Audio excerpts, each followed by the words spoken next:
আমার আল্লাহ কোরআন শোনার জন্য, কোরআন মানার জন্য দুনিয়ায় আমাকে আপনাকে পাঠিয়েছেন। কোরআন বলছে তুমি মুমিন হও, তুমি যদি মুমিন হতে পারো তবে আমি আল্লাহর নৈকট্য পাবা। আমি আল্লাহর নৈকট্য যদি লাভ করো রে বান্দা, তবে আমি মালিক আল্লাহ তোমার জন্য তোমার ঠিকানাটা জান্নাত দিয়ে দিব। আল্লাহ বলছেন মুমিন হতে। একজন মানুষকে মুমিন হতে হবে দুনিয়াতে। একজন মানুষকে কি হতে হবে? মুমিন হতে হবে।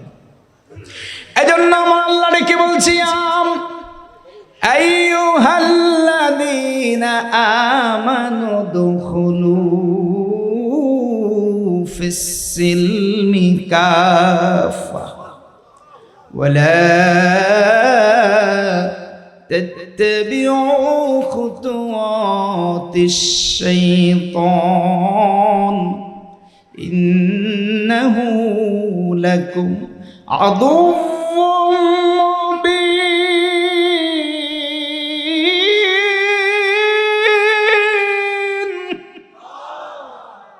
ইমানদার যারা আমি আল্লাহর মানো, আমার রাসূলের মানো, তোমরা প্রত্যেকে আমার দ্বীনের মধ্যে সরাসরি প্রবেশ করো।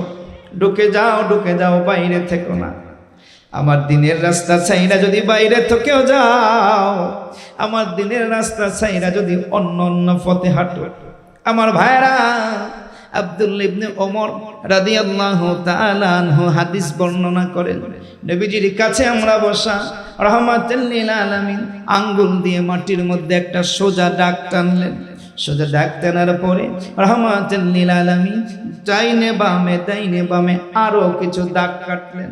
দাগ কাটার পরে সাহাবায়ে কেরামদেরকে উদ্দেশ্য করে রাহমাতুল লিল আলামিন দয়ার নবী মায়ার নবী ডেকে বলে, এ আমার সাহাবীরা তাকিয়ে দেখো, আমি যে প্রথম দাগটা কেটেছি সোজা লম্বা দাগ, এইটা হচ্ছে সিরাতুল মুস্তাকিম, এইটা হচ্ছে আমার আল্লাহ পাওয়ার রাস্তা, এইটা হচ্ছে আল্লাহ পাওয়ার পথ। এই পথ দিয়ে যারা চলবে তারা সরাসরি হাঁটতে গিয়ে আমার আল্লাহ পর্যন্ত পৌঁছে যাবে, জান্নাত পর্যন্ত পৌঁছে যাবে।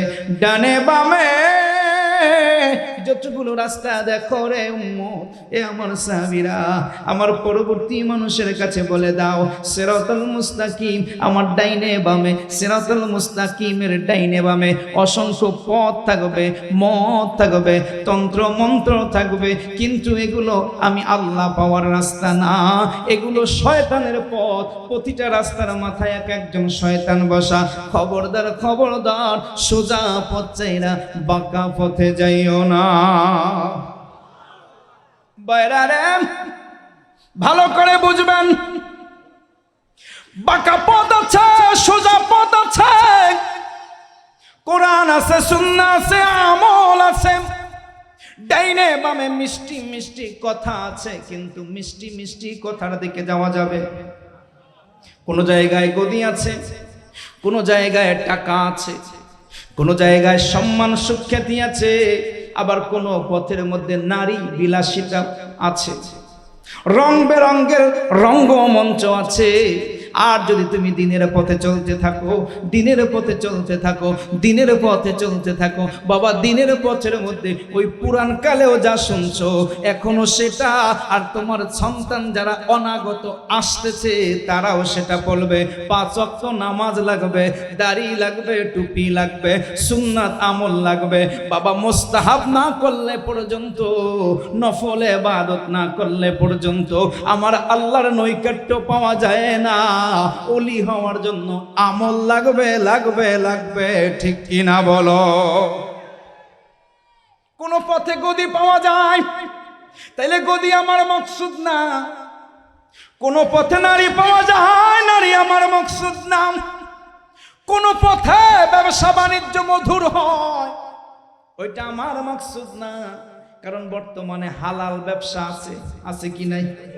ফেসবুকের মধ্যে দেখবেন হালাল ইনভেস্টমেন্ট, হালাল ব্যবসা, হালাল বিনিয়োগ, টাকা দিবেন, হালাল ভাবে বিনিয়োগ করবেন, আর মাস শেষে লাখে 13,000 টাকা পাবেন। হালাল বিনিয়োগ করাচ্ছে বাবা। হালাল ক্যাম্পাস হতে পারে, সাইনবোর্ড লাগতে পারে, কিন্তু বাবা খবরদার খবরদার, সুদ যেটা এটাও বাইয়েন, আর হালাল যেটা ওটাও সুস্পষ্ট। আমার আল্লাহ বলছেন হাল্লাল্লাহুল বাইআ ওয়া হারামার রিবা, সুদ হারাম। সুদ এটা অপ্রকাশ্য নয়, সুদ এটা অজানা নয়। সুদ কেমনে হয়? টাকার বিনিময়ে টাকা নিলে পরে সুদ হয়। আলেম ওলামা চিরদিন পর্যন্ত বুঝাই আসছে। আজকে নতুন নতুন আলেম ওলামা এসা হালাল বিনিয়োগ দিয়া, ইসলামিক বিনিয়োগ দিয়া, সুন্দর সুন্দর মিষ্টি কথা বইলা যা কিছু বলুক না কেন, এগুলো কোনোটাই ঠিক না, সবগুলোই সুদ।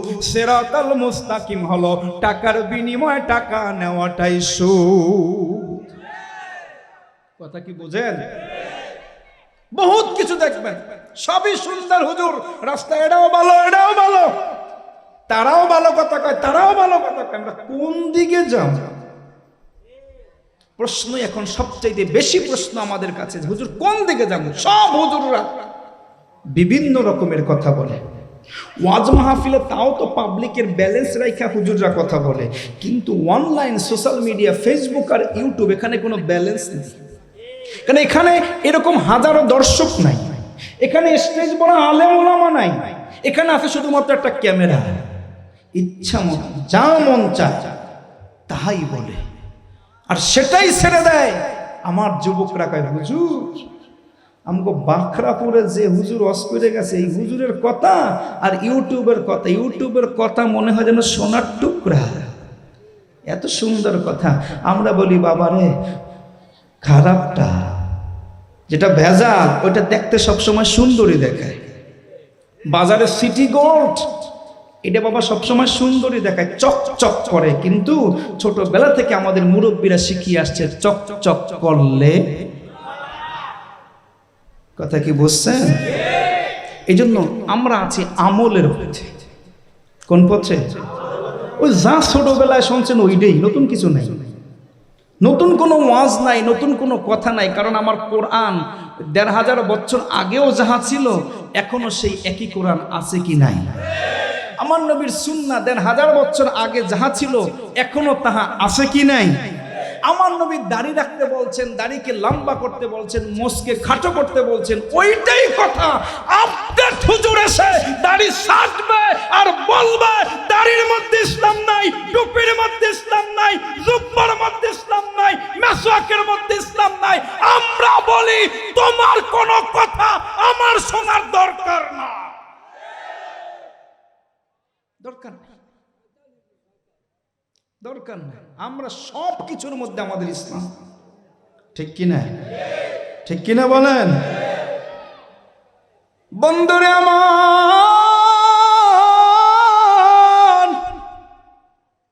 ও আমার চাঁদপুরের যুবক ভাই, তুমি যদি কোরআন মেনে মুমিন হতে পারো, আমার মাবুদ আল্লাহ সূরা মুমিনের প্রথম দিকে তোমাকে উদ্দেশ্য করে বলে, কাদ আফলাহাল মুমিনুনাল্লাযীনা হুম ফি সালাতিহিম খাশিউন। মুমিন তো তারা আজান হলে পরে মুমিনরে মসজিদে দেখা যায়, আর রসুল বলেছে আজান হলে পরে চায়ের দোকানে যারা বসে থাকে, আড্ডার মজলিসে যারা বসে থাকে, তাসের কার্ড নিয়ে যারা বসে থাকে, রে বাবা ওরা মুমিন না, মুমিন না, ওরা কাফের। ফতোয়াটা কি একটু শক্ত হয়ে গেল নাকি ভাই? হইলে তো আমার দোষ নাই, খবরদার। আমারে যেমনে যেমনে আনছেন হেমনে হেমনে পাঠাই দিয়েন, হাদিয়া তোফা একটু ভালো করে দিয়েন না। আসলে এই কথা কইছে রাসূলুল্লাহ নিজে। আর ফালকু বাইনাল মুমিনি ওয়াল কাফির তারকুস সালাত। মুমিন আর কাফেরের মধ্যে পার্থক্যটা হচ্ছে মুমিন নামাজ পড়ে, কাফের নামাজ এই সহজ। এখন এখান থেকে ওলামায়ে কেরাম এখানে আছে, এটার মধ্যে ফতোয়া মুক্তাদা কোথায় কি আছে না আছে এগুলো আপনারা জানিয়ে নিন। সরল তর্জমা আমাদেরকে এটাই বলে যে মুমিন নামাজ পড়বে আর কাফের নামাজ পড়বে না। এরপর একটু আছে, একটু আপনাদেরকে বাঁচার জন্য একটু আছে, যদি কোনো মতে ওই ব্যালকনি ওই সিল্কিটা আপনি ধইরা রাখতে পারেন। আর যদি মনে করেন যে ওটাও সাইরা দিলেন, দূর বেড়া যা, তোর নামাজ নিয়ে তুই থাক, তাইলে গেছে, সব শেষ। যুবক ভাই,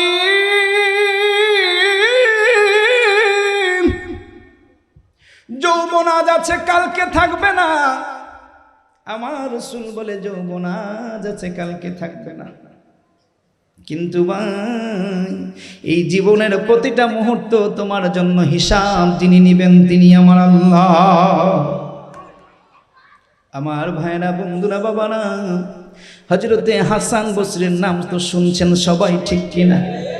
হাসান বসরি একজন খায়রুত তাবিঈন ছিলেন, জলিলে কদর তাবিঈ ছিলেন। হাসান বসরি থেকে অসংখ্য হাদিস মুরসাল সূত্রে বর্ণিত হয়েছে। মুরসাল এমন হাদিসকে বলা হয় যে হাদিসটা মুহাদ্দিসেরা গ্রহণ করে এবং সেটাকে সহিহ মর্যাদা দেয়, কিন্তু এই মুরসাল হাদিসের মধ্যে সাহাবী রাবীর নামটা বর্ণিত হয় না, বরং সরাসরি রাসূলুল্লাহ থেকে তাবিঈ বর্ণনা করে। বলে কেন তাবিঈ বর্ণনা করে, সাহাবীর নামটা কেন উল্লেখ করা হয় না? সাহাবীর নামটা এই জন্য উল্লেখ করা হয় না, আমার মুসলমান ভাইয়েরা, হাদিস প্রেমিক, কোরআন প্রেমিক ভাইয়েরা, কারণ মুহাদ্দিসেরা বলে, উসুলবিদরা বলে, এই জন্য মুরসালের মধ্যে সাহাবীর নাম লাগে না, কারণ মুরসাল হাদিসটা যেই তাবিঈর সূত্রে বর্ণিত হয়, ওই তাবিঈ এত প্রসিদ্ধ, এত বিশুদ্ধ, এত গ্রহণযোগ্যতা মুসলমানদের সমাজের মধ্যে যে তার কথাই এটা হাদিসের পর্যায়ে পর্যন্ত চলে যায়। এই জন্য আর রাবী সাহাবীর নাম খোঁজা লাগে না। দ্বিতীয় আর একটা কারণ হচ্ছে, তার কথাটা এই জন্য হাদিস হিসাবে গ্রহণ করা হয়, কারণ এই কথাটা শুধু তিনি একা বলেন না, এমন কথা মানুষের মুখে মুখে প্রচলিত, প্রসিদ্ধ এমন হাদিস, যেই হাদিস বলার সময় প্রসিদ্ধ সাহাবী তাবিঈ যিনি বর্ণনা করেছেন, সাহাবীর নামটাকে হজব রেখেছেন, গোপন রেখেছেন। এই জন্য এই হাদিসগুলোর নাম হয়েছে উসুলের ভাষায় মুরসাল। মুরসাল যেটা কেটে দেওয়া হয়, পৌঁছে দেওয়া হয়েছে। এই জন্য হাসান বসরি থেকে অনেকগুলো হাদিস মুরসাল সূত্রে বর্ণিত হয়েছে। একজন প্রসিদ্ধ তাবিঈ ছিলেন এবং একজন জবরদস্ত বুজুর্গ ছিলেন, মারহাবা বলেন। হযরতে হাসান বসরি জন্মগ্রহণ করেন 642 হিজরি 28 সালে। যেই ঘরে জন্মগ্রহণ করেন হযরতে হাসান বসরির জন্ম নেয় হযরতে আম্মা জান উম্মে সালামা রাদিয়াল্লাহু তাআলা আনহা, আমার নবীজির প্রিয়তমা বিবি হযরতে উম্মে সালামা রাদিয়াল্লাহু তাআলা আনহার ঘরের একজন খাদেমা মহিলা ছিলেন। উম্মে সালামার ঘরে খেদমত করতেন, রান্না বান্না করতেন, ঘরদোর কাজকর্ম করতেন। উম্মে সালামার ঘরের খাদেমা মহিলার ঘরে হাসান বসরির জন্ম হয়। আম্মা জান উম্মে সালামা রাদিয়াল্লাহু তাআলা আনহা নিজের ঘরের কর্মচারী মেয়েটা বাচ্চা সন্তান নিয়ে কাজ করতে এসেছে। কাজের তাড়নায় মা এসে বাচ্চা সন্তানকে কোলে নিতে পারে না, এই জন্য আম্মা জান মাঝে মধ্যে এই সন্তানকে কোলে নিয়ে নিজের স্তন পান করিয়েছেন, যে কারণে হযরতে হাসান বসরি দুধমা হলেন আম্মা জান উম্মে সালামা রাদিয়াল্লাহু তাআলা আনহা। একজন উম্মাহাতুল মুমিনিন, আমার নবীর বিবি সাহেবার স্তন পান করা বুজুর্গ হচ্ছেন হযরতে হাসান বসরি। মর্যাদা কম না বেশি? আরো জোরে বলেন না। 2 নম্বর মর্যাদা ভালো করে বুঝবেন। হযরত হাসান বসরিকে কোলে নিয়া দুদমা উম্মে সালামা আল্লাহর কাছে দোয়া করেছে, আল্লাহ যেন তোমাকে জমানার একজন ইমাম বানায়, তোমার পিছনে যেন লোকেরা ইক্তেদা করে, তোমার কথাগুলো যেন লোকেরা শোনে। এই জন্য জবরদস্ত বিখ্যাত একজন বুজুর্গ, সেই সময়ে দুনিয়ার মধ্যে শ্রেষ্ঠ বুজুর্গ হিসাবে হাসান বসরির নাম গোটা দুনিয়ায় ছড়িয়ে পড়েছে। 3 নাম্বার, হযরতে হাসান বসরিকে কোলে নিয়া আল্লাহ হযরতে হাসান বসরিকে কোলে নিয়া তার বাবা জান, তার আব্বা জান, জমানার ওই সময়ের আমিরুল মুমিনিন রাসূলুল্লাহ সাল্লাল্লাহু আলাইহি ওয়াসাল্লামের কলিজার টুকরা প্রিয়তম হযরতে মাওলা আলী কাররামাল্লাহু ওয়াজহাহুর কোলে নিয়ে দিয়েছেন, হুজুর আমার একটা সন্তান হয়েছে। হযরতে আলী রাদিয়াল্লাহু তাআলা আনহু বাচ্চাটাকে কোলে নিয়ে নিজের জিহ্বা মোবারক থেকে থুথু বের করে তাহনিক করিয়ে দিলেন। এ ভাই, আলেম ওলামা বুজুর্গদের হাত থেকে তাহনিক করানো, অর্থাৎ বাচ্চার মুখে প্রথম খাবারটা ছড়িয়ে দেওয়া, এটা সুন্নত। আজকে অনেক জায়গায় আছে, আবার অনেক জায়গায় নাই। কারণ হিন্দুদের সংস্কৃতি মুখে ভাত নিয়া আনন্দ ফুর্তি ডেক্সেট বাজাইয়া মুখে ভাতের অনুষ্ঠান করা হয়, কিন্তু তাহানিক করা হয় না।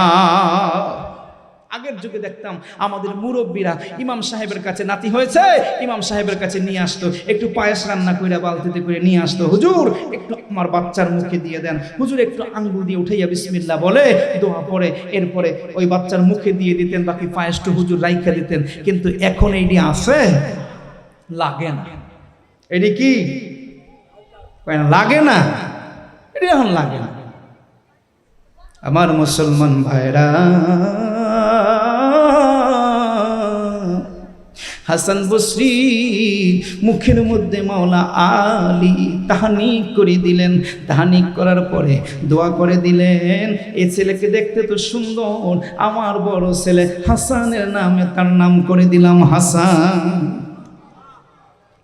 ছেলে বড় হলো, ব্যবসা বাণিজ্য শিখলো।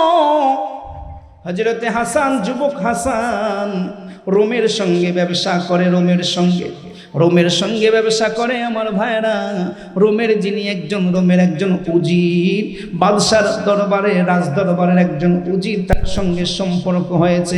কারণ হাসানের ব্যবসাটা ছিল জওহারির ব্যবসা, মণিমাণিক্যের ব্যবসা করার জন্য হযরতে হাসান বিভিন্ন দেশে বিদেশে ঘুরে।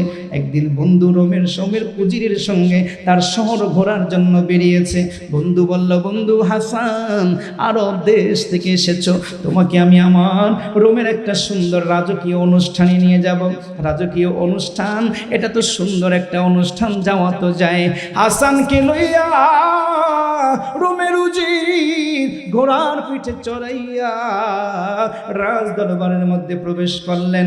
রাজ দরবারে সুন্দর ফুলের বাগান, সাজানো গোছানো একটা জায়গায় গিয়ে দেখলো সুন্দর একটা তাঁবু টানানো, সুন্দর একটা তাঁবু সায়মানা, এত সুন্দর মণিমাণিক্য খচিত তাঁবুটা টানানো, সুন্দর পরিপাটি একটা তাঁবু সায়মানা টানানো।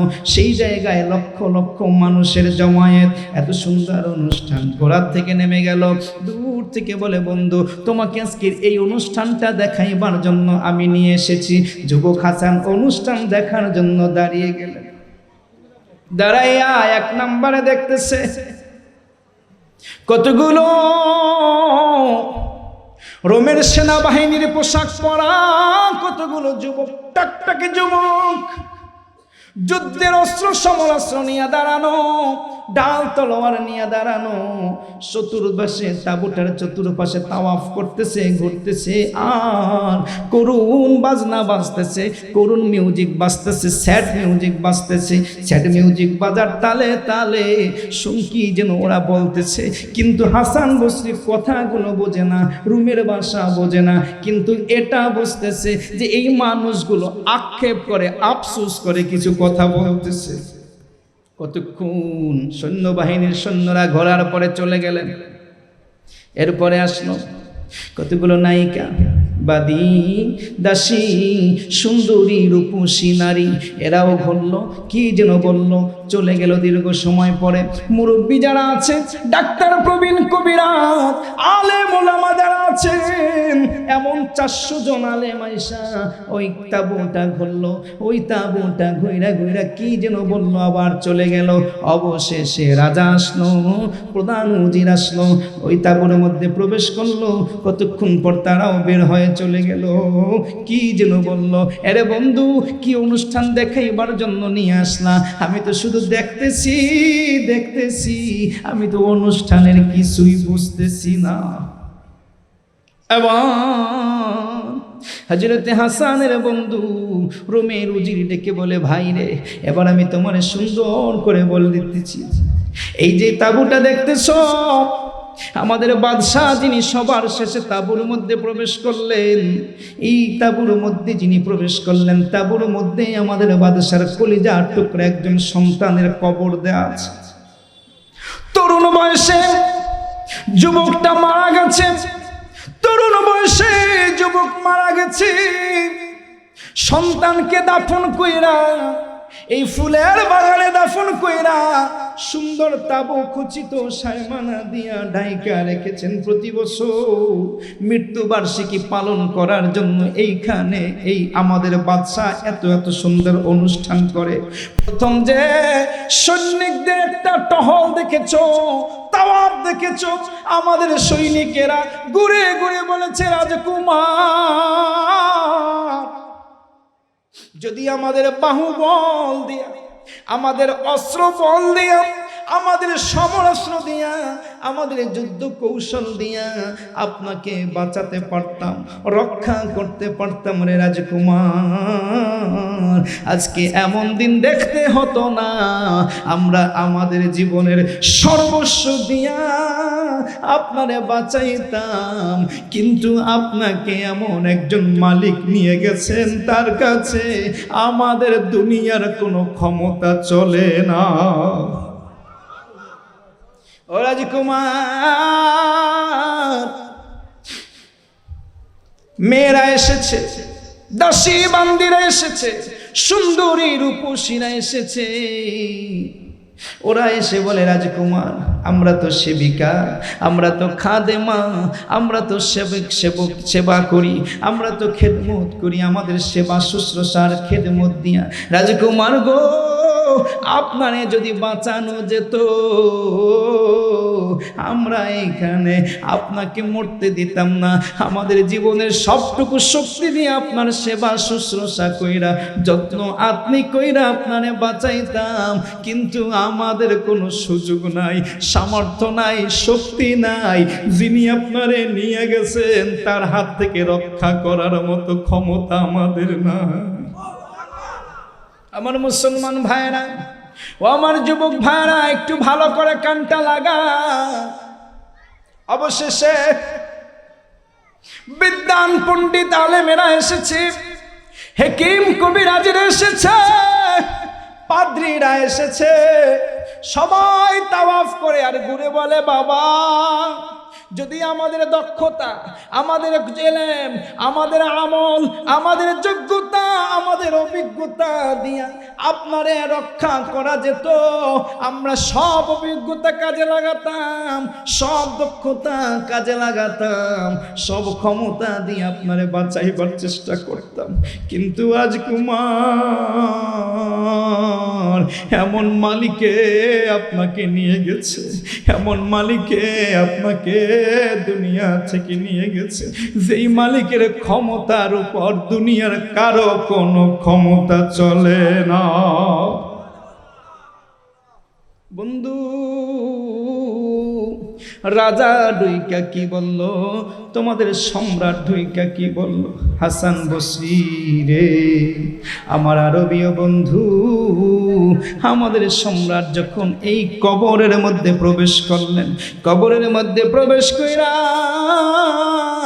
আপন সন্তানের ডাক দিয়া বলে, ও আদরের সন্তান,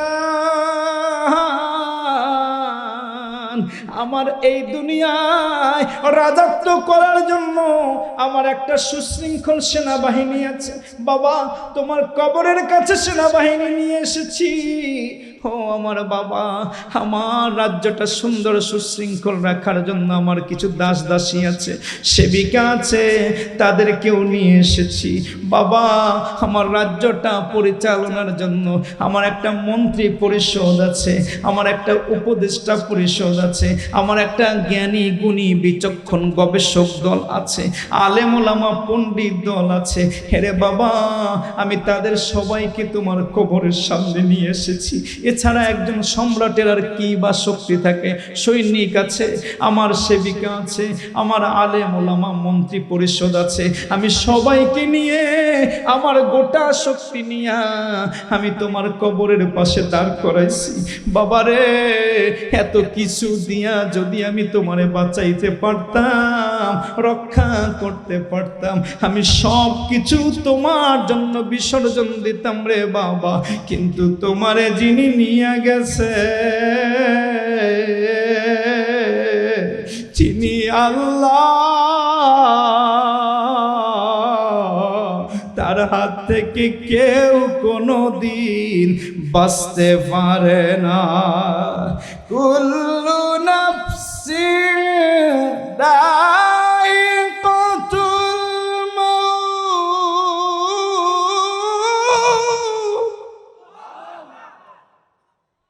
বাবা, প্রতিটা মানুষের সামনে মরণ আছে কি নাই ভালো? প্রতিটা মানুষ, আরে যুবক, কেউ যুবক বয়সে মরে যায়, আবার কেউ বৃদ্ধ অবস্থায় মরে যায়, আবার কেউ মাঝ বয়সে মরে যায়, কেউ দুনিয়ায় আসতে পারে না, তার আগেই দুনিয়া ছেড়ে যায়। ঠিক কিনা বলো বন্ধুরে? আমি দেখি আমার মুন্সিগঞ্জের একটা পরিবার, অসুস্থ মাজুর বাবা, অসুস্থ মাজুর মা নাই, বাবা আছে অসুস্থ মাজুর। পরিবারের একমাত্র কর্মক্ষম যিনি হঠাৎ করে স্ট্রোক করে দুনিয়া থেকে চলে গেছেন। আমরা হায় হায় করি, লোকেরা হায় হায় করে, হায় রে, মরে তো যাওয়ার কথা ছিল বৃদ্ধ মানুষটার বাবাটার, অথচ মরে গেল। পরিবারের কর্মক্ষম যিনি কাজকর্ম করে, যার আয় দিয়া ইনকাম দিয়া পরিবারটা চলে, বাবার ওষুধ চলে, বাবার সেবা চলে, বাবার চিকিৎসা চলে, অথচ একা মন নিয়েছি যাওয়ার কথা ছিল বাবার, কিন্তু বাবা না যাইয়া পরিবারের সবচাইতে চালু কর্মক্ষম ব্যক্তিটা চলে গেছে। জবাবদিহি করার মতো কেউ না। আমার মরণের কতদিন বাকি আমি জানিলাম না গো, আমার মরণের, জোরে জোরে জোরে সবাই আমরা কি জানি আমার মরণের কয়দিন বাকি জানি? একটু সবাই একটু দিলটা খুলে বলেন না, আমার মরণের কতদিন বাকি আমি জানিলাম না গো, আমার মরণের কতদিন বাকি, আমার মরণের কতদিন বাকি আমি জানিলাম না গো, আল্লাহ মরণের কতদিন বাকি, আল্লাহ মরণের কতদিন। আজরাইল আসিয়া যখন হস্ত দিবা দড়ি, আজরাইল আসিয়া যখন হস্ত দিবা দড়ি, তখন আমার মনাবাই করবা লুকালুকি, আল্লাহ জানিলাম না গো, আমার মরণের কতদিন বাকি, আমার মরণের কতদিন বাকি আমি জানিলাম না গো, আল্লাহ আর হায়াত হইল হাতে, হায়রে মৌত হইল পায়ে। হায়াত হইল হাতের, হায়রে মৌত হইল পায়ে। যেই জায়গায় যার মরণ লেখা সেই জায়গায় সে মরে, আমি জানিলাম না গো আমার মরণের জোরে, আমার মরণের কতদিন বাকি আমি জানিলাম না গো আল্লাহ মরণের। আর 40 দিন আগে বাইরে মৌতের নিশানি, 40 দিনের আগে বাইরে মৌতের নিশানি। জমদূতে বান্দানি বচকে দিয়া আন্দি, আমি জানিলাম না গো আমার মরণের, আমার মরণের কতদিন বাকি আমি জানিলাম না গো আমার মরণের।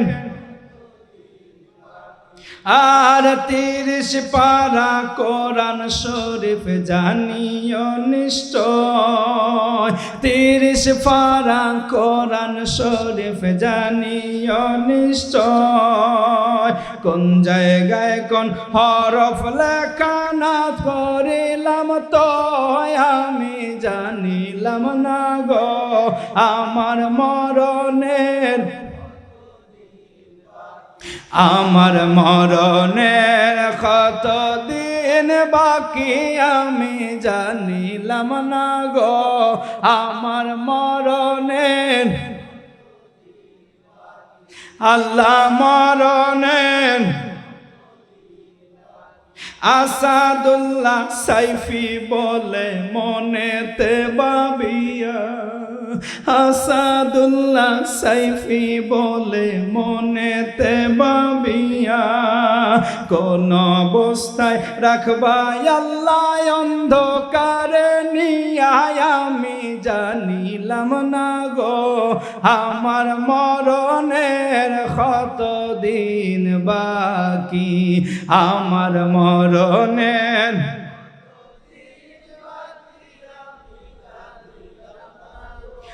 আমার মরণের, আমার মরণের। প্রশ্ন ঠিক কিনা বলেন?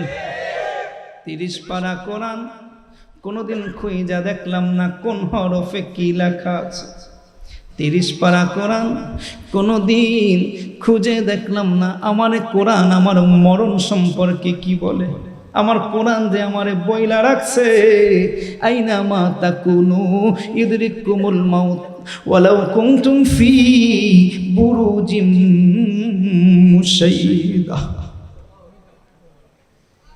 মরণ থেকে যতই পালাও মরণ তোমায় লইবে ঘিরি, যদিও সুদূর আকাশে লুকাও লাগিয়ে সে থায় লম্বা সিঁড়ি। ঠিক কিনা? পয়গম্বর সুলাইমানের দরবারে ভক্ত দাঁড়িয়ে আছে, মনটা ছটফট করে ছটফট করে, ভালো লাগে না ভালো লাগে না, কি করবে কোথায় যাবে কিছু খুঁজে পায় না। এদিকে মালাকুল মউত হযরত আজরাইল আলাইহিস সালাম নবী সুলাইমানের দরবারে সাক্ষাতের জন্য এসেছে। সুলাইমান নবী গো, অবসর পেয়েছি আপনার সঙ্গে সাক্ষাতে এসেছি। সাক্ষাতে আয়েশা কথা বলতেছে, বারবার বারবার সমাবেশের মধ্যে রাজ দরবারের মধ্যে একটা লোকের দিকে বারবার তাকাচ্ছে তাকাচ্ছে তাকাচ্ছে। পয়গম্বর সুলাইমানও কিছু বলে না, মালাকুল মউত কিছু বলে না। রাজদরবারের কাজের মধ্যে পয়গম্বর ব্যস্ত, রাজদরবারের কাজ ছাইরা তিনি চলে গেলেন। চলে যাওয়ার পরে আবার কিছুক্ষণ পরে মালাকুল মউত চলে আসছেন। এবারে পয়গম্বর সুলাইমান ডেকে বলে, ও ভাই আজরাইল, একটু আগে আসলেন, কথা বললেন, কেমন একটা আপনার মধ্যে উস্কুস উস্কুস ভাব দেখলাম। আমার একটা যুবকের দিকে বারবার অমন করে তাকানোর কি আছে, যুবকটাকে দেখার কি আছে? অমন কেন করলেন? আপনি চলে যাওয়ার পরে আমার যুবকটা আমার কাছে এসে বলে, হুজুর অস্থিরতা লাগে, অস্থিরতা লাগে, আমার একটু বাতাসের অনুমতি দেন, আমারে যেন একটু জঙ্গলে, নদীর পারে, সাগরের পারে ঘুরাইয়া নিয়ে আসে। আমি যুবকটাকে অনুমতি দিয়ে দিলাম।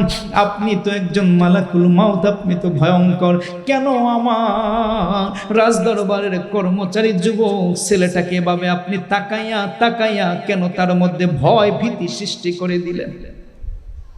সুলাইমান নবী প্রশ্ন করে বসলেন, আজরাইল জবাব দিতে বাধ্য, ঠিক কিনা? পয়গম্বরের মর্যাদা ফেরেশতার চাইতে কম না বেশি? আরো জোরে বলেন। আরে রে, শুধু পয়গম্বর না, আমরা যে সাধারণ মানুষ, আমাদের মর্যাদাও ফেরেশতার চাইতে বেশি না কম? এরপরও মানুষ বোঝে না, এরপরও মানুষ আমার আল্লাহরে চেনে না, আল্লাহর ইবাদতে এরপরও ঢুকতে মনে চায় না, ঠিক কিনা বলো? আমার বাবারা রে, ও আমার চাঁদপুরের বাবারা, মালাকুল মাউত দেখে বলে, হুজুর আমি যখন আসলাম, আমি আয়েশা যখন দেখলাম আপনার দরবারে যুবকটা, আমি আমার দপ্তর যখন বন্ধ করে রেখে এসেছি, আমি আমার দপ্তরের মধ্যে ওর নাম, ওর ছবি, ওর ভিডিও ফুটেজটা দেখে আসছি। আমি দেখছি আফ্রিকার জঙ্গলে, আমাজনের জঙ্গলে, রেইন ফরেস্টের মধ্যে ওর জান কবজ করার জন্য নির্দেশ চলে এসেছে। একটু সময় বাকি, আমি আপনার দরবারে আপনার সঙ্গে সাক্ষাতের জন্য এসেছি।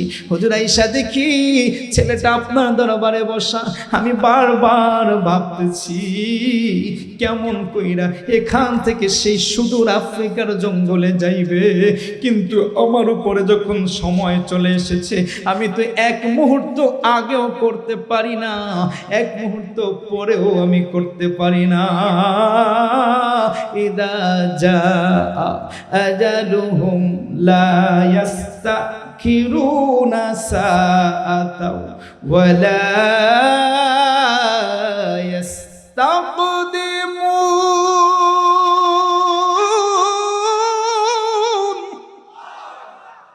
মরণ আসবে, 1 মিনিট আগেও আসবে না, 1 মিনিট পরেও আসবে না, সময় হবে, মালাকুল মাউত হাজির হবে, বাধা দেওয়া যাবে না।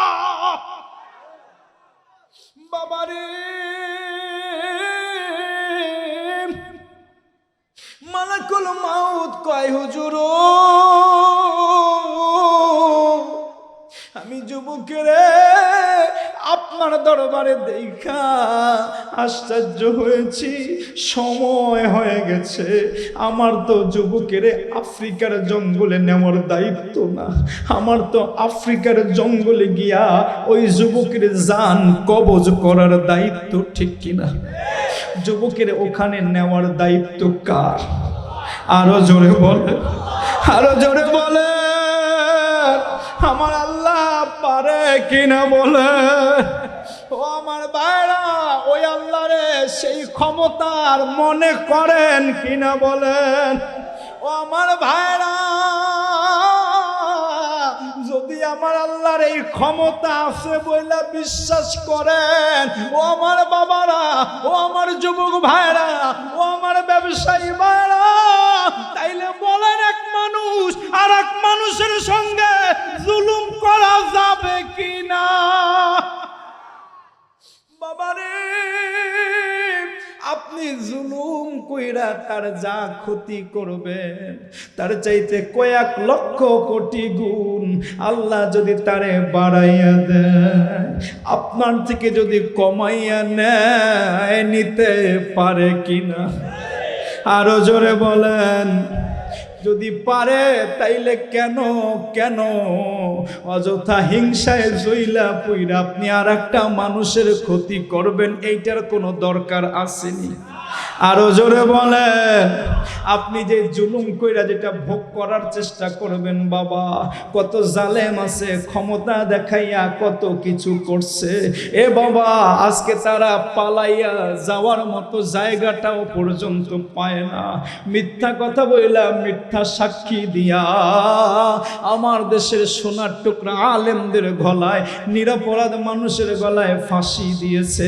অথচ সেই বিচারক জঙ্গলের মধ্যে কাটা তারের নিচে কলা পাতার বিছনার মধ্যে শুয়ে আছে। ঠিক কিনা বলে? ও বিচারক,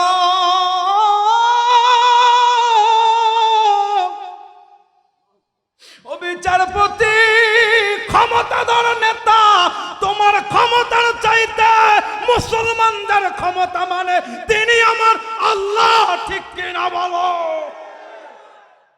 তিনি ছাড় দেয় কিন্তু ছেড়ে দেয়। আল্লাহ কি ছেড়ে দেয়? আল্লাহ ছাড় দেয় কিন্তু কোনো দিন আমার আল্লাহ ছেড়ে দেয় না। বাবা মুমিন হয়েছেন, বাখরাপুরের মাহফিলে এসেছেন। বাবা গো, আমার আল্লাহরে আপন ভাববেন, সামনে রাখবেন, হাজির নাজির মনে রাখবেন। আমার আল্লাহ সব কিছু করে, সব কিছু দেয়, সব কিছু আমার আল্লাহর থেকে আসে। এইটা নিজেও ঈমান রাখবেন, কলবের মধ্যে গেঁথে রাখবেন। আর আপনার আপন সন্তানদেরকেও শিখাবেন আল্লাহ ছাড়া কেউ নাই। লা ইলাহা আহো, লা ইলাহা, ও লা ইলাহা, ও লা ইলাহা, ও লা ইলাহা।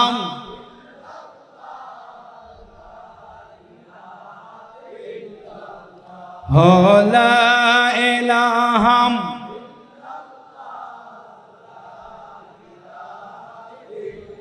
ভাইজান নামাজ রোজা ছাইরো না, মা বাবার খেদমত ভুইলো না।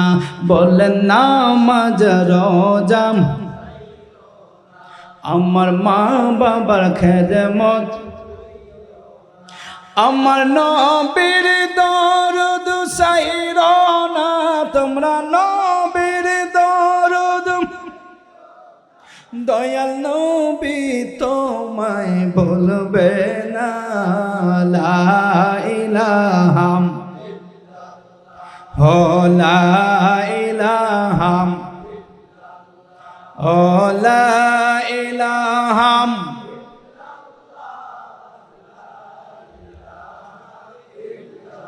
এই দুনিয়া রবে না, আমরা চিরদিন থাকব না।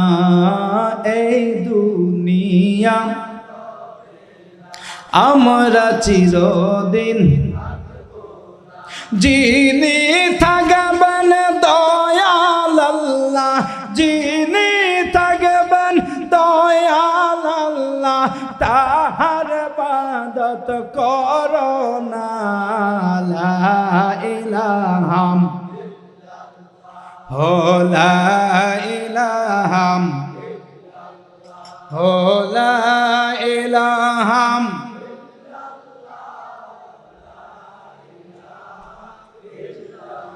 লা ইলাহা ইল্লাল্লাহু মুহাম্মাদুর রাসূলুল্লাহ সাল্লাল্লাহু আলাইহি ওয়াসাল্লাম। এ বাবা, যেটা পড়লাম এটা কি শুধু জিকির না, এটা ঈমান। এটা ঈমানও ঠিক কিনা? এটা শুধু জবানে জিকির করার কাজ না। ফজরের নামাজের পরে, মাগরিবের পরে 100 বার, 300 বার, 500 বার শুধু এটা জবানে জপলা, কিন্তু এটা ঈমান আনলা না, এটা বিশ্বাস করলা না। বাবা তুমি আসলে কিছু না, কিছু না। তুমি একজন সাধারণ মুসল্লি, তুমি এখনো পূর্ণাঙ্গ মুমিন হইতে পারো নাই। যেই মুমিন সফল কাম, সেই মুমিন এখনো হও নাই। ঠিক কিনা বলো? কুতুবউদ্দিন বখতিয়ার কাকি, কষ্ট হচ্ছে?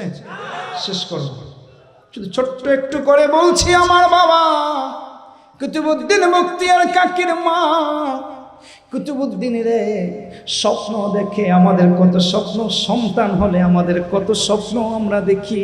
সন্তানের আমরা ডাক্তার বানাবো, ব্যারিস্টার বানাবো, ইঞ্জিনিয়ার বানাবো, পাইলট বানাবো। আমরা সন্তানের নার্সারি পেলেতে ভর্তি করার আগেই শিখাইয়া দেই, বাবা স্কুলে গিয়া বলবো আমি ডাক্তার হব, শিখাই না? কুতুবউদ্দিন বখতিয়ার কাকির মা সন্তানের ডাক্তার বানাইতে চায় না, সন্তানের ইঞ্জিনিয়ার বানাইতে চায় না। কুতুবউদ্দিন বখতিয়ার কাকির মনে বড় স্বপ্ন, তার সন্তানটা যেন আল্লাহর ওলি হয়। কি হয়? জোরে বলেন না, ভালো না খারাপ? আরো জোরে কর না। কুতুবউদ্দিনের মা সন্তানকে স্কুলে দিয়েছেন, স্কুল থেকে সন্তান বাড়ি আসে, দরজা থেকে চিৎকার দেয়, মা খাবার দাও। কিন্তু কুতুবউদ্দিনের মা চিন্তা করলেন, আমার সন্তান যদি আমার কাছে খাবার চায় আর আমি যদি সন্তানের খাবার দেই, আর যদি সন্তান খাবার পেয়ে সন্তুষ্ট হয়, তাইলে তো সন্তান আমার আল্লাহ চিনবে না, সন্তান আমার প্রতি মুহতাজ হয়ে যাবে। এমনটা হতে পারে না, এমনটা হতে পারে না। এজন্য মা সন্তানের শিখায়, বাবা বখতিয়ার এখন থেকে যখন বাড়িতে আসবা, ও বাবা রাস্তা থেকে আমার নাম নিবা না, মা মা বলে ডাকবা না, মায়ের কাছে খাবার দিবা না, চাইবা না, কারণ মা কোনোদিন খাবার দিতে পারে না। বাবা খাবার যিনি খাওয়ায় তিনি কে? ও মা আমি কি করব রে?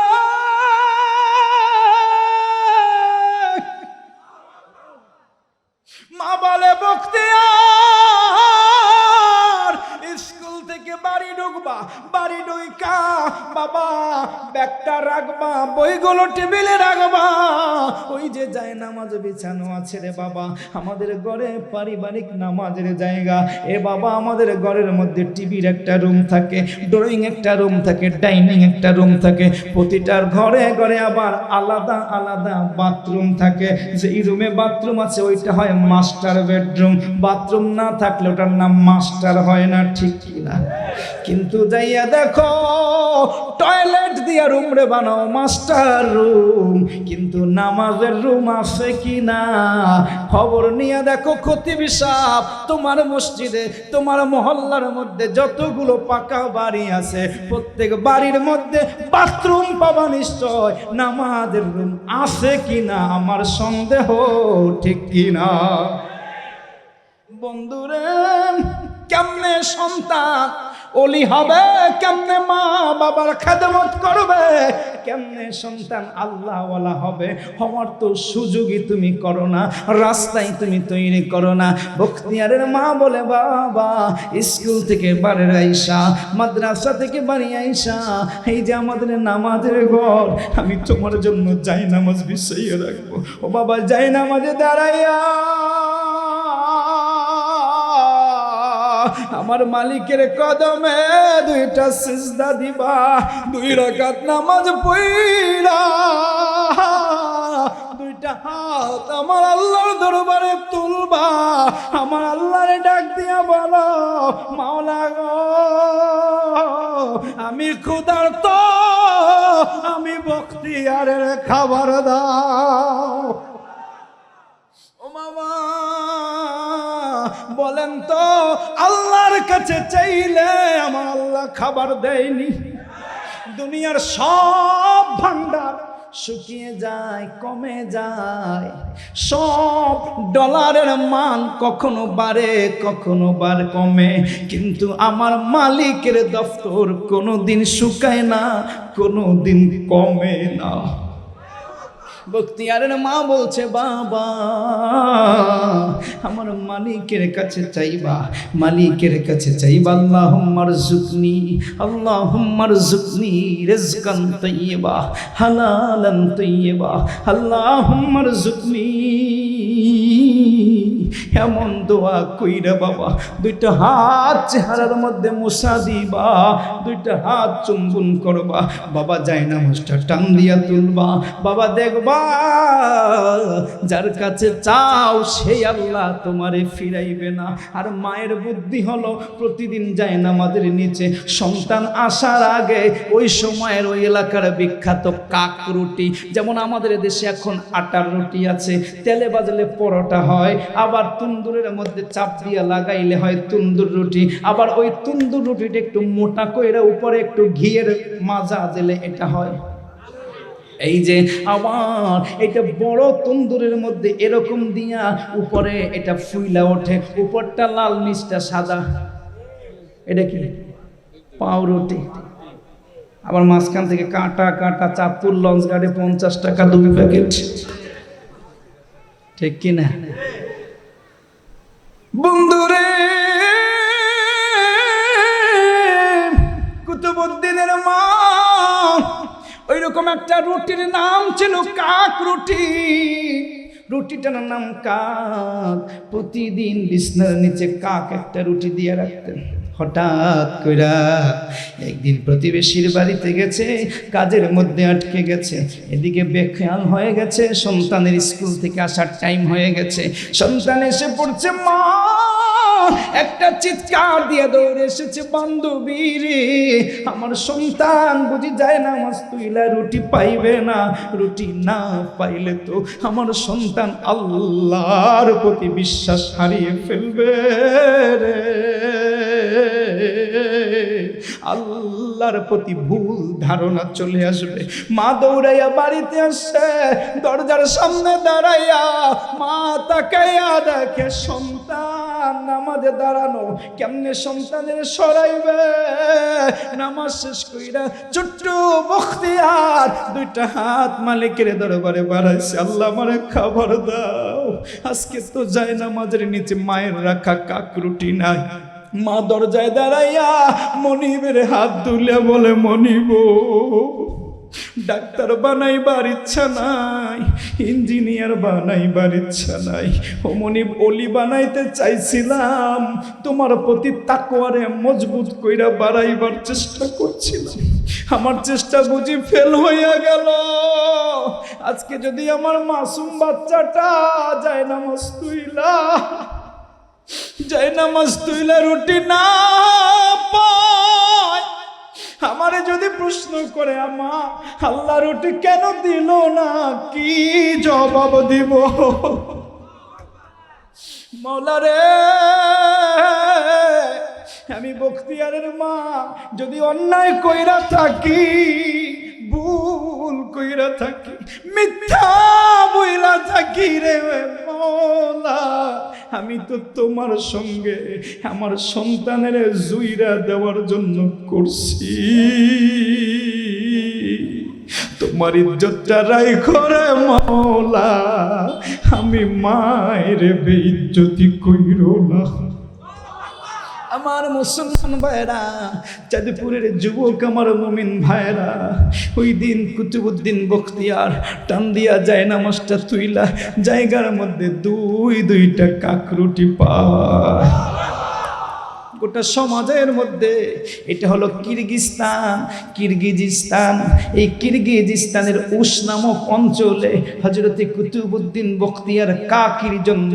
কিরগিজিস্তান থেকে আফগানিস্তান হয়ে খাজা মাইনুদ্দিন চিশতি আজমিরি রহমাতুল্লাহ আলাই যখন হিন্দুস্তানে আগমন করেন, 17 বছর বয়সী একটা যুবক খাজা বাবার হাতে হাত দিয়ে বায়াত গ্রহণ করে।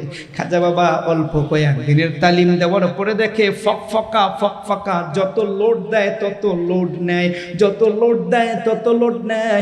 অল্প কয়েকদিনে 4 তরিকার কামেল হয়ে যায়।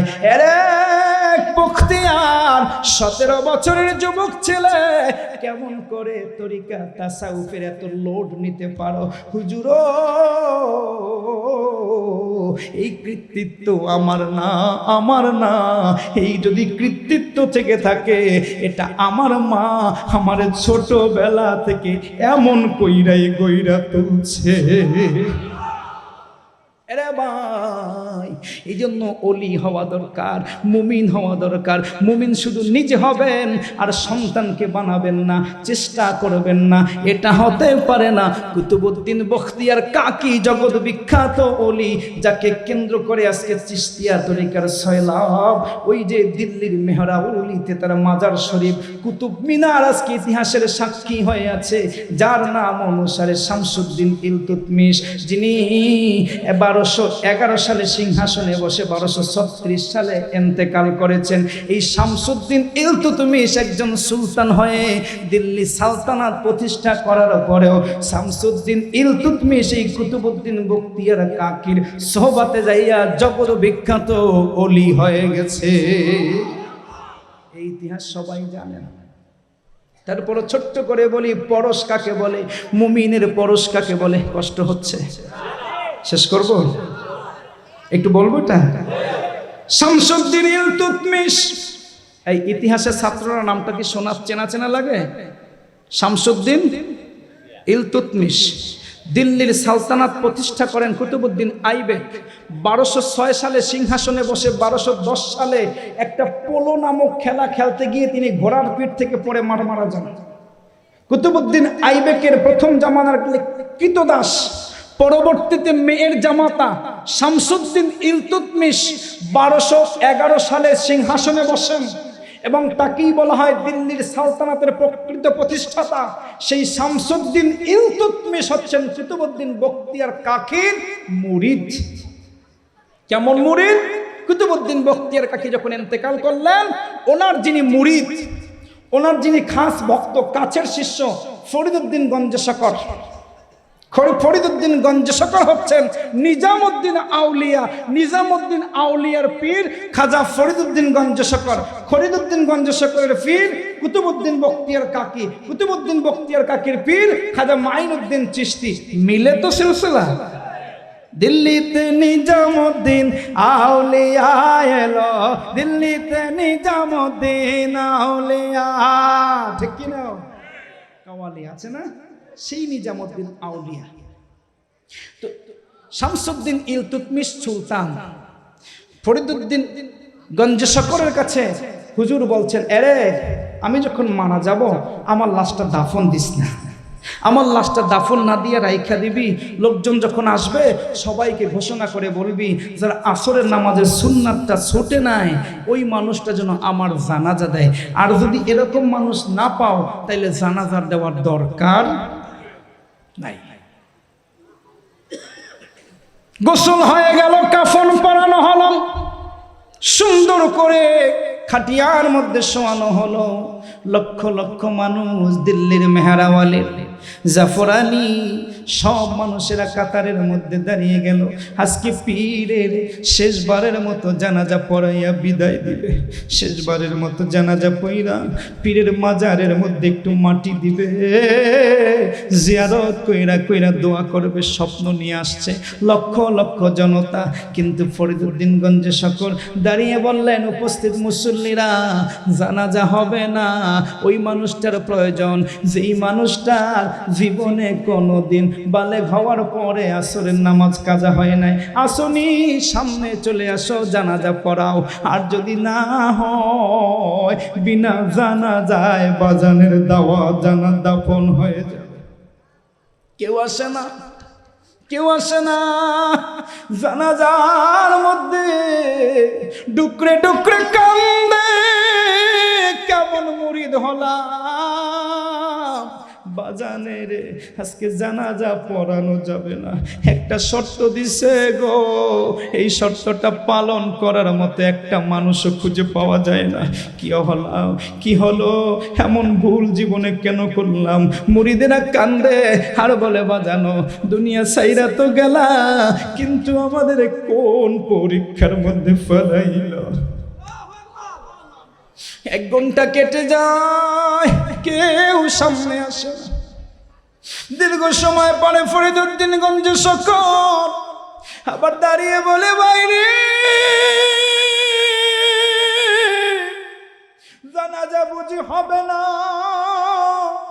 আর তো দেরি করা যায় না। হ্যাঁ, তো দেরি করা যায় না, থাকলে তো সামনে চলে আসতাম, কিন্তু তোমরা তো কেউ আসলা না। চলো 4 জন ভাই আসো, আমরা কাটটা দইরা কবরস্থানে নিয়ে যাই, বাজানের ওসিয়ত মোতাবেক বিনা জানাজায় দাফন কইরা দেই। যখন 4 জন যাইয়া 4 কোনায় দাঁড়াইলো, খাটটা জাগাইবে, খাটের কোনায় দাঁড়ানো ছিল সামনের কাতারে দিল্লির সুলতান শামসুদ্দিন ইলতুৎমিশ। শামসুদ্দিন চোখের পানিতে দাড়িটা ভিজা, এতক্ষণ বুঝছিল সবাই কান্দে, সুলতানও কান্দে, কিন্তু না না, 2টা কদম সামনে বাড়াইয়া ফরিদুদ্দিনের ডাইকা বলে, ফরিদুদ্দিন আমার বাজানের লাশ তুলিস না, খাটে জাগাইস না রে ফরিদুদ্দিন। এমন কথা তো বাজানের সঙ্গে ছিল না, বাজান তুমি চইলা গেলা রে, আমি সাউদা শামসুদ্দিন রে, জনতার কাছে, দিল্লির সালতানাতের কাছে তুমি পর্দা খুইলা দিয়া গেল। হেরে শামসুদ্দিন, হেরে ফরিদুদ্দিন, আমার বাজান গেছে, কিন্তু আমার গোমর ফাঁস কইরা দিয়ে গেছে। বাজানো হে কেমন খেলা খেলাইলা রে বাজান। 36 বছরে কারো জ্ঞান কি ফোটে না, 6 বছরের কালে আবার পায় যে 16 আনা রে দয়াল, দেয় যে 16 আনা। যারে ইচ্ছা তারে দিয়া মিলায় তৌহিদের মেলা, যারে ইচ্ছা তারে দিয়া মিলায় তৌহিদের মেলা। কেউ বুঝিতে পারে না রে কামিল ফিরের খেলা, ববে ওলি আল্লাহর খেলা। কেউ বুঝিতে পারে না রে কামিল ফিরের খেলা, ববে ওলি। চাইলে কেউ পীরের বস্তু নিতে নাহি পারে, উপযুক্ত হইলে দয়াল ডাইকায় আনবে ঘরের, তোমায় ডাইকায় আনবে ঘরে।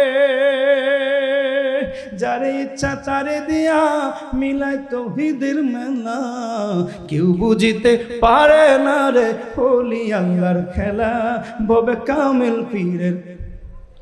একজন গুরু দরকার আছে কিনা, একজন মুর্শিদ দরকার আছে কিনা? আমরা ছাড়ছি না আমিরে হিজবুল্লাহ হযরত পীর সাহেব কেবলারে আমাদের জীবনের মুর্শিদ মানি। বলেন তো আমরা কি পথ হারা না পথওয়ালা? আরো জোরে বলেন। এ ভাই, আমরা বিভ্রান্ত না, আমরা মুরব্বি দইরা, আমরা সিলসিলা দইরা জামাতের উপরে থাইকা। কারণ আমার নবী বলেছেন, মান ফারাকা জামাতা শিবরান ফাকাদ খালা রিবাকাতাল ইসলামি মিন উনুকিহি। যে জামাত থেকে পৃথক হয়ে যায় সে ইসলাম থেকে খারিজ হয়ে যায়। বলেন আমাদের জামাত দরকার আছে কি নাই? আমাদের জামাতের নাম জমিয়তে হিজবুল্লাহ। ইনশাআল্লাহ আমরা গর্বিত, আমাদের একজন যোগ্য আমির আছে। আমাদের আমিরের ব্যাপারে আল্লাহ বলেছেন, আতিউল্লাহ ওয়া আতিউর রাসূল ওয়া উলিল আমরি মিনকুম। আমরের উলুল আমর, যিনি নির্দেশ দেন, সৎ কাজের আদেশ করেন, অসৎ কাজ থেকে ফিরে থাকান, এই রকম মানুষের আনুগত্য করার জন্য নির্দেশ দিয়েছেন কে? সারসিনা শরীফের বাণী নেসারউদ্দিন আহমদ রহমাতুল্লাহ আলাই। উনি কি আপনাদেরকে আকাম কুকাম করার জন্য বলছে না ভালো কথা বলার জন্য বলছে? আমরা দেখি না, পূর্বপুরুষরা বললে গেছে যে নেসারউদ্দিন মাওলানা যেখানে আসছে সেখানে আমার মুসল্লি বলেছে, হুজুর নেসারউদ্দিন মাওলানা আসছে, লোকজন মুরগি মান্নত করছে, মুরগি মান্নত করছে, হুজুরের কাছে নিচে ছাইরা দাও, কোনো খোপ নাই, জাল নাই, কিছু নাই, দড়ি নাই, রশি নাই, একটা জায়গার মধ্যে ফালাই রাখছে, সারা রাত ওইখানে থাকছে, সকালবেলা ওইখানে টোকাই টোকাই নিয়ে নৌকায় ধরছে। নেসারউদ্দিন রহমাতুল্লাহ আলাইহির সেই ভোটকালীন জীবনের কথা চাক্ষুষ এক মুরব্বী আমারে বলছে। আবু জাফর মুহাম্মদ রহমাতুল্লাহ আলাইহি খারাপ কথা বলছে না ভালো কথা বলছে? মরহুম হুজুর কেবলাকে তো আমরা অনেকেই দেখছি, সবাই তো দেখছি। আমাদের মরহুম হুজুর সারা দেশে ঘুরেছেন, শাহ মোহাম্মদ মুহিবুল্লাহ আমাদেরকে চমৎকার চমৎকার সৎ পথে চলার জন্য কথাগুলো বলেছেন। আর খারাপ কাজ এটা কার গায়ে পড়লো, কার খারাপ লাগলো দেখার টাইম নাই, হুজুর বলেই গেছেন, ঠিক কিনা? সেই একই ধারাবাহিকতা আমাদের বর্তমান আমির হিজবুল্লাহ হযরত পীর সাহেব হুজুর কেবলা সেই ধারা নেতৃত্ব দিয়ে যাচ্ছেন। সুতরাং বয়সে তরুণ, ছোট দেখতে, এই সমস্ত দেখার টাইম নাই। রাসূলুল্লাহ বলেছেন, নেতা যদি আমির যদি হাবশি গোলামও হয় তবুও তার আনুগত্য করা তোমার জন্য ফরজ। আমরা যোগ্য রাহবার পেয়েছি, যোগ্য রাহবারের উত্তরসূরি যোগ্য রাহবারকে মেনেই আমরা চলবো।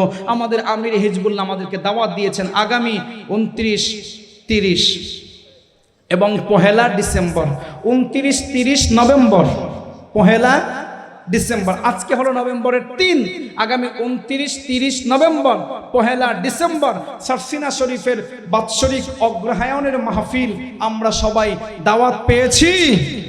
এ ভাই একটু হাত তুলে দেখান, আমরা কি দাওয়াত পেয়েছি? সারসিনার অগ্রহায়ণের মাহফিলের দাওয়াত কি আপনারা পেয়েছেন?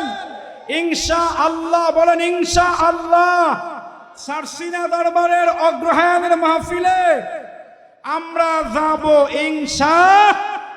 হাত নামান আমার ভাইরা, আমি দাওয়াত পৌঁছে দিলাম, আপনারা যাওয়ার নিয়ত করেছেন, যেতে যদি না পারেন আল্লাহ আপনাকে সুযোগ পরবর্তীতে দিবেন, আপনারা এই দাওয়াতটা পৌঁছে দিবেন। আরেকটা দাওয়াত দিচ্ছি, ছাত্র হিজবুল্লাহ যারা করেন, আমাদের ছাত্র সংগঠন অরাজনৈতিক দ্বীনি ছাত্র সংগঠন ছাত্র হিজবুল্লাহ, আমাদের ছাত্র হিজবুল্লাহর কেন্দ্রীয় কাউন্সিল হচ্ছে আগামী শনিবার 8 নভেম্বর ঢাকার ঐতিহাসিক চীনমৈত্রী সম্মেলন কেন্দ্র, যেটা আগারগাঁওয়ে অবস্থিত, সেখানে আমির হিজবুল্লাহ সারসিনা শরীফের হযরত পীর সাহেব হুজুর কেবলা উপস্থিত থাকবেন। ছাত্র হিজবুল্লাহর কেন্দ্রীয় কাউন্সিল হবে। আমি আপনাদের সবাইকে দাওয়াত দিয়ে গেলাম, বিশেষ করে যারা ছাত্র হিজবুল্লাহর কর্মী আছেন এবং আমাদের ছাত্র সমাজ আছেন, আপনাদের খতিব সাহেব হুজুর আহসানুল্লাহ নেসারি সাহেব, ওনার সাথে যোগাযোগ করে আপনারা কেন্দ্রীয় কাউন্সিলে যাবেন। একটা দ্বীনি সংগঠন, সিরাতুল মুস্তাকিমের সংগঠন, সঠিক পথের সংগঠন, ওলি আল্লাহদের সংগঠন, এই ছাত্র হিজবুল্লাহর সঙ্গে যুক্ত থাকুন।